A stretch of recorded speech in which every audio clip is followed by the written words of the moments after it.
and Jonny Linehan is our next guest. He's in Studio B. Jonny, what's up, man? Hey, nothing, just chilling with you guys. You guys have stopped me going to work, so it's nice. Is that a good thing? I don't know. It's a great thing, yeah. Your boss was okay with this, right? We're not getting you in trouble. Hey, I'm the boss, really, you know. No, I'm just kidding. I hope he's not watching you. No. Now he is. Jonny, I'm going to need to have you come into my office. We have talked so much about 4th and 19. And it's like the fans bring it up all the time. It's unbelievable. Are you surprised that this still has legs? I think I'm partially to blame for it having legs. 'Cause as soon as like the dust would settle, I'd be like, no, I want the attention. I'll bring it up again. No, At least you know it. Yeah, I missed a crucial part of the 4th and 19, which was the Memorial Day on April 19th. So I feel like we should make that Jonny Linehan Day? Jonny Linehan Day. And that's the only day we can speak about it. Other than that, we let the dust settle, and then it resurrects on April 19th. You know that's not going to happen, but that's a nice idea. Yeah, honestly, how often do fans bring up the play that we don't speak of to you? Oh, every time. Every day? Yeah, well, pretty much like every time I post something on Twitter now, regardless of, it could be about like my kid, and they're like, well, I hope he doesn't run on 4th and 19. I was like, it's like, you guys are savage and salty. It's a bad mix. But no, yeah, and now I meet people like in the streets and stuff. First, it's a shock that they even recognize me. I think they recognize my voice more than anything. And they'll be like, all right, Jonny, what really went down? And I usually change the story just so that we get different. Mix it up so it's a little more entertaining for you. It's like 21 Pilots when they're interviewed and asked how they met. They make up a story on the spot every time. So no one knows the actual story. So 4th and 19 gets brought up a lot. So we've started this campaign of 4th and no more. It appears that you are on board with this. What are your thoughts on our campaign for 4th and no more? Let's stop bringing it up. Yeah. No, yeah, I love it. I think it's great. But if anything, I think it adds to people wanting to bring up 4th and 19. It's kind of like wink, wink. Reverse psychology that, I don't know, the fans might be playing into it a bit too much. But no, I think it's cool, yeah. Anything about it, have a little bit of fun in the off-season because it's a long off-season, you know. Oh, it's you're just telling a bit us. of fun. Yeah. Well, speaking of the long off season, I mean, let's talk a little bit about this team. What is the biggest difference that you notice with this team after having a season with this new coaching staff under your belt? I think there's so many different things, but off the top of my head, one of the things is I feel like we're a lot more relaxed and loose, and we play with more swagger, more confidence. And I think that showed with how we played last year. Granted, we couldn't get all of the games done that we wish we could have, or we missed a couple of plays that we wish we could have back, obviously myself included. But no, they just instill in us confidence. They believe in us to go out and play football and to do our best. And it's just awesome to have coaches that don't have to tell us what to do. They just know we're going to do it and just to push us and encourage us to do that. Our Twitter question is this, and we've nicknamed kind of the 5 bigger games on the schedule: LSU, Utah, Wisconsin, Boise State, Mississippi State. We think there's a distinction between those 5 and the other 8. The Furious 5, okay? Which of those games can have the greatest impact on the season, in your opinion? So, yeah, it's like, I don't know. Obviously, you want to say LSU because it's like it was our opener until Portland State, and they're a huge team that'll set the ball rolling. But I mean, you can't look past Utah. You know, we haven't beaten them in I don't know how long. I wasn't even thinking about BYU before it was the last time we won. And last time we played Utah at home, I actually wasn't on the team. I was actually camping out with the Rocks. So I was pretty excited about that. Yeah. So I'm pretty excited to play Utah at home. But LSU indoors, take away the elements for a punter. It's just a beautiful scenario. Nice. So yeah, crazy hot. And I've never been to Texas, so I'm excited for LSU. But I'll probably get my blood pumping a little more for Utah. That's what it boiled down to, the two of us as well. And I don't know if you saw this Tuesday in Between the Lines, but Kenzie Tauzinga in You Laugh, You Lose had an impersonation of you. Let's roll the tape and see what you think. All right, guys, it was 4th and 19. I looked to the sideline, and the coach was like, son, run the ball. I took the snap, I saw the open gap, and I got tackled at the 1 yard. Your thoughts on Kenzie's impersonation? Oh, terrible, tragic. Yeah, Australian. That's embarrassing. Oh, come yeah, on. No, that's.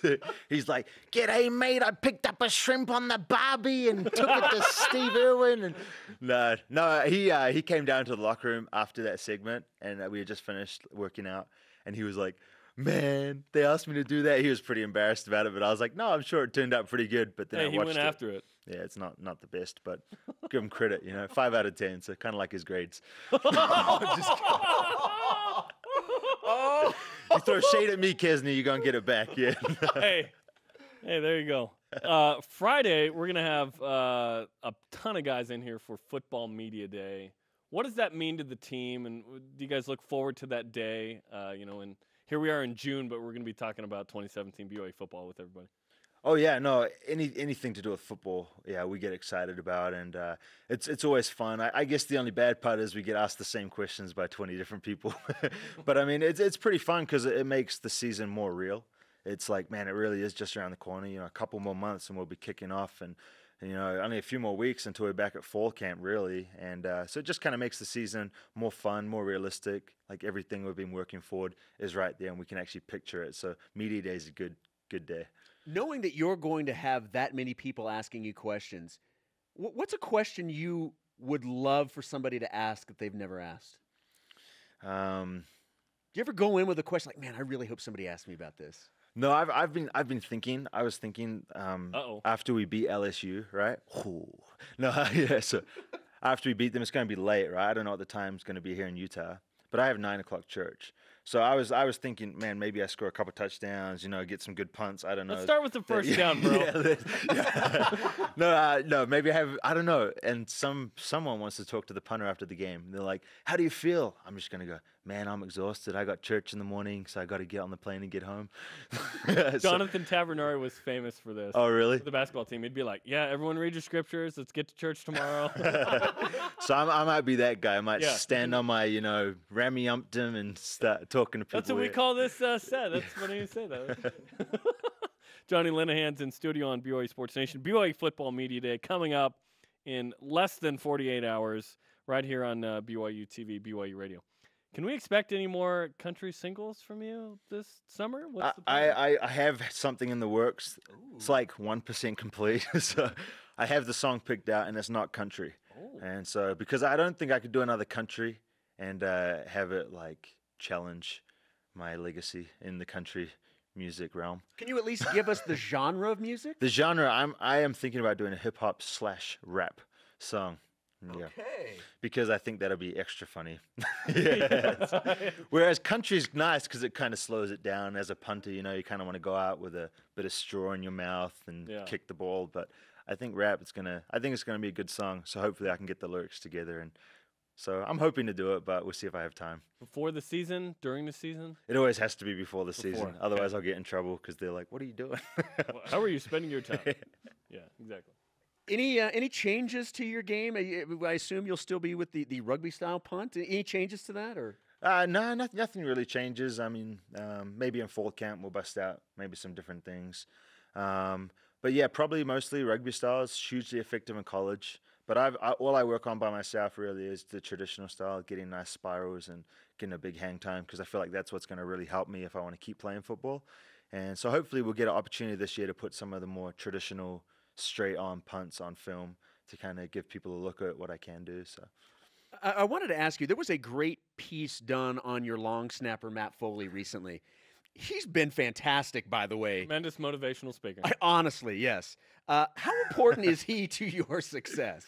Oh, yeah, Matt's the man. I love that guy. And, I'm so grateful they did a story about him. And it's funny because there's definitely more to that story. They just put down kind of what they could in the allotted time.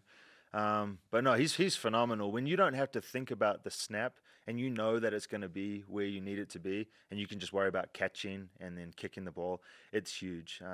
And special teams gets brought up usually when they either do something great or do something bad. And I mean, we've seen bad snaps that have led to, tragic things that happen in the punt game, and it's actually lost the game. So Matt helps win us games. We had 2 game-winning field goals last year, and he had to snap those, right? He begins with the snap. And yeah, he's been crucial. So I'm grateful he's getting some attention. But when the season comes, hopefully he gets none because that means he's doing his job. That's exactly right. Like a ref, you just don't want to notice. You know? Yeah. So Matt's done a really nice job. When we go into this season, the 4th and 19, 4th and no more, does BYU have to do a fake punt? Like, does there have to be a redemption end of this year?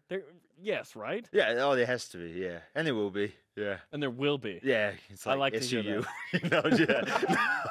Or Portland State. Yeah. Well, here's the deal. You don't want to bust out the fake against Portland State, right? No, you gotta yeah. wait. No, that's true. You do have to wait, yeah. But it's based on the look they give. And our coaches would have loved, like, because I always have a green light when I roll to the right, especially rugby, because I get it and I look up. I don't have to worry about where my hands are because I just know how to get it to the right spot.